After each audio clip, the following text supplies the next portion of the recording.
नमस्कार दोस्तों।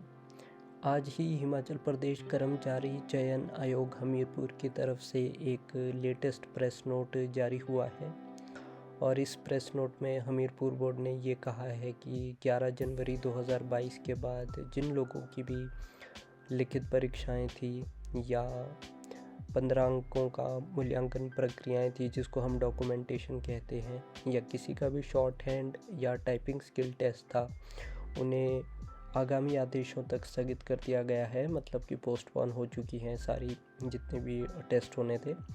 और इन लोगों ने ये भी कहा है कि जो नेक्स्ट कोई भी डेट आएगी उन्हें हम आपको नोटिफिकेशन के ज़रिए नोटिफाई कर देंगे। तो अभी के लिए लेटेस्ट नोटिफिकेशन यही थी हमीरपुर बोर्ड की तरफ से। तो आप अपडेटेड रहिए। Thank you.